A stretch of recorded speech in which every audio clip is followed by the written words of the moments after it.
Akala ko naman, dati hindi ko alam yun eh. Ngayon, alam ko na na nagbigo ako. Sa mga live host din pala galing. Akala ko mga TikToker. Kasi di ba usually yung iba, sikat sa TikTok. Ganun yung iba. Minsan, akala ko kasi mga TikToker lang na gumagawa ng ganito. Kasi yung kabatch ko dati sa GRU, dyan sa Mandaluyong, buntis na siya ngayon. Ano siya, nagbebenta siya ng nudes. Tapos, noon, hindi ko pa alam. Eh, medyo famous. Kaya pala siya famous, che. Nagpapakita siya ng kipay. Putang ina. Yung famous niya pala, che. Yung pala yung nagpapa-famous sa kanya. Ang ina. Famous talaga siya, che. Yung pala may iba pa pala siya ginagawa. Ay, akala ko famous sa ganito, famous sa... Kasi di ba kilala niyo si Sophia Smith? Yung...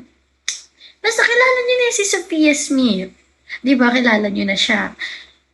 Kaibigan nila yun. Dapat nung grade 9 siya, nakabanding ko siya.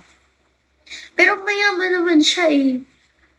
Yung tropa ko. Makakabanding ko sana ng grade 9 si Sophia Smith. Kaso nga, ah, hindi kasi talaga ako pala sama sa kanila.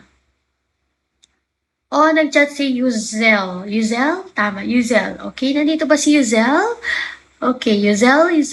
Hanapin natin sa viewers ko si Yuzel.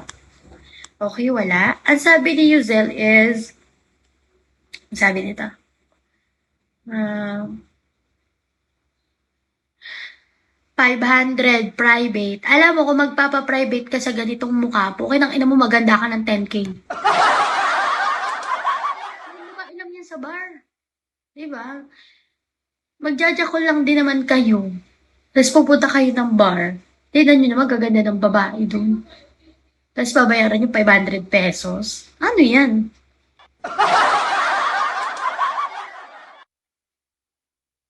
Sana okay lang kayo. Can you follow back, good friend? But, ano ba may K?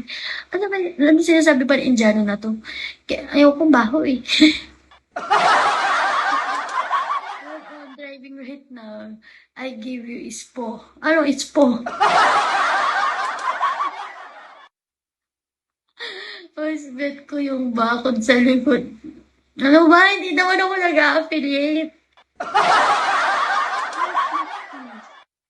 Please wait. Please.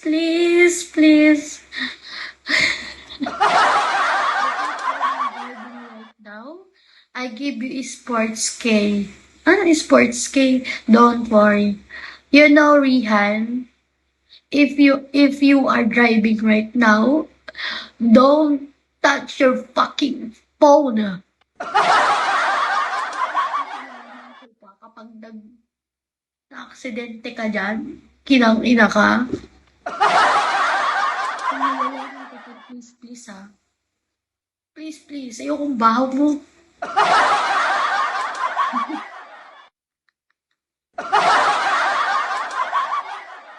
Aray ko.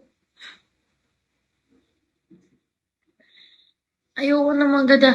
Tell me how much your target monthly here. 100,000.